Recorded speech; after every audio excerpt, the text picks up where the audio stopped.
Wait शायद करना चाहते हैं। हाँ, यूएस बताएँ क्या कहना चाहते हैं? सर डिबेट नहीं सर, क्वेश्चन था सर। अच्छा, अच्छा। सर बोलें, बोलें। कुतुब कुतुब मीनार के बारे में सर क्वेश्चन था। सर मैंने उसके लिंक शेयर की थी सर प्राइवेट चैट में। अच्छा, लिंक सर आपने उसको शेयर किया हुआ है। हाँ सर उसको वरामीर की वेधशाला वगैरह बोलते हैं और विष्णु स्तंभ भी उसको कहा जाता है। तो इसमें किस पर क्या सच्चाई है? तो आपने कोई ऑथेंटिक लिंक नहीं शेयर किया है, ये तो न नॉर्मल जो वैसी लिंक्स होती हैं जो खबरें मीडिया जो प्रोपेगेंडा वाइज़ चलाती हैं, उस हाँ तरह का है। 1 मिनट मैं शेयर कर देता हूँ। ये आपने यहाँ पे दिखाया है, शेयर किया है, तो इस ये नॉर्मल है, कोई ऑथेंटिक लिंक या रिसर्च का नहीं है।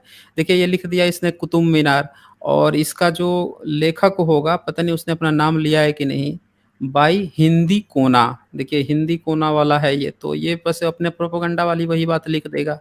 भारत का कला पूरे विश्व में प्रसिद्ध है।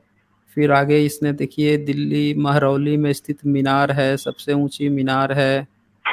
और इसने लिखा है कुतुब मीनार का निर्माण 1193 में कुतुबुद्दीन ऐबक द्वारा शुरू कराया गया था। लीजिए ये तो बोल रहा है कि कुतुबुद्दीन ऐबक द्वारा शुरू कराया गया था। अच्छा जी।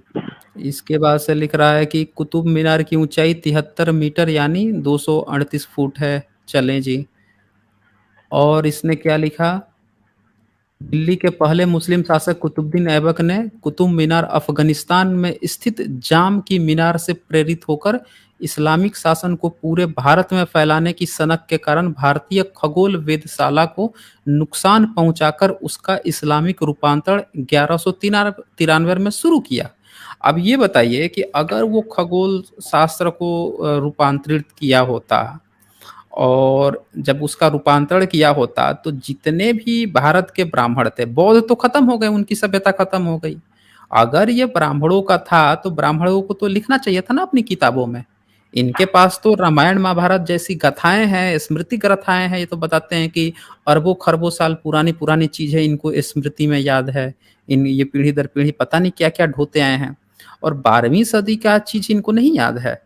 अच्छा इनको नालंदा भी नहीं याद है, बौद्धों का था ना नालंदा विश्वविद्यालय, उसको जलवाया, विक्रमशिला इनको याद नहीं है, उसके बारे में कुछ नहीं लिखा, वो भी बौद्धों का था। तो यहाँ पे जो चीज़ नष्ट हुआ वो ये कैसे मान लिया जाए कि ये चीज़ इनकी थी? अगर इनका होता तो ज़रूर मेंशन करते। भई इनका कोई भी चीज़ हो और इनको ही नहीं पता होगा, इनको तो पता होगा ना कि ये हमारी चीज़ है। इनके इनके जितने मंदिर हैं, सब मंदिर पर तो ये पूजा पाठ करते थे। अगर इनके पास वेधशाला होती तो वो वेधशाला दूसरी जगह या तो ये लोग बना लिए होते। ये लोग दूसरी जगह वैसी वेधशाला बना लिए होते। इनके यहाँ तो काम धंधा करना ही नहीं था ना, ब्राह्मण धर्म में तो सिर्फ यज्ञ हवन करना है, वेधशाला ये कहाँ बना लेंगे। इनके धर्म में मनुस्मृति वगैरह में कहीं लिखा हुआ है क्या कि आपको कोई रिसर्च एक्सपेरिमेंट करना है, ये करना है? नहीं लिखा है ना, उनको दान दान और हवन करना है, वेद मंत्र पाठ करना है। और वेद में तो कहीं है नहीं कि वेधशाला और ये चीज बनानी है। यहाँ पे क्या लिखा है आपको पता है कि अरबी में कुतुब को एक धुरी अक्ष केंद्र बिंदु स्तंभ खंबा कहा जाता है। तो ये वही चीज़ दिया हुआ है कि ये चीज़ें हैं। अच्छा यहाँ पे लिखता है प्रोफेसर एम.एस. भटनागर गाज़ियाबाद ने इस अद्वितीय और अपूर्व इमारत के बारे में सच्चाई ज़ाहिर की है। इससे जुड़ी सभी भ्रामक जानकारियाँ, विरोधाभासी स्पष्टीकरणों और दिल्ली के मुगल राजाओं और कुछ पुरातत्ववेताओं की गलत जानकारी को उजागर किया है। वर्ष 1961 में कॉलेज के कुछ छात्रों का दल कुतुब मीनार देखने गया। अब इसी को अगर आप वो देखेंगे ना जो ये आपने शेयर किया है, आप अगर कुतुब मीनार का जो फुटेज निकालेंगे उसके बगल में जो बिल्डिंग है तो वहाँ बुद्ध की चित्र बने हुए मिलेंगे आपको। आप जो है कुतुब मीनार का कई सारे जो लाइव वो बनाते हैं सर उधर तो वो अशोक पिलर का जैसा भी एक स्तंभ जैसा भी दिखाया है। हाँ, हाँ। उसमें बहुत सारा चीज़ है, उसकी कई सारे मूर्तियाँ जो है ना वो 1 मिनट मैं यहाँ पे शेयर करता हूँ, वो पूरा आपको दिख जाएगा कि बौद्धों की जो कलाकृति थी, वो चीज़ है वो। उसी के बगल में जो बिल्डिंग है वो आज भी खड़ी है। और ये सामने एक पिलर इसने बनवाया है, क्योंकि इसने देखा होगा ना कि भारत में पिलर बनाने की वो थी, एक व्यवस्था थी। भारत जो है ना, यहाँ पे उसने देखा होगा कि सम्राट अशोक भी पिलर बनवाते थे, तो उसने वहीं पे एक पिलर बनवा दिया होगा।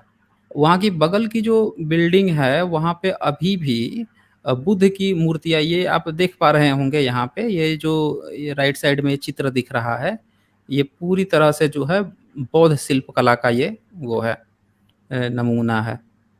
और ये सारे आप इस पर जो ये चित्र ये बने हुए आप देख रहे हैं, सब बौद्ध चित्रकला के ये सारे नमूने हैं। इस तरह के बौद्ध कलाएं जो हैं ये बनती हैं। और भी यहाँ पे आप, एक मिनट और दिखाता हूँ मैं। सर, तो हिंदू धर्म वाले भी बोलते हैं कि ये मंदिर को तोड़ के बनाया है, और तो इसमें भी कोई ये नहीं है। नहीं, हिंदू धर्म था कहाँ, जिनको अपना ये नाम ही नहीं पता है अपने धर्म का, उनको मंदिर कहाँ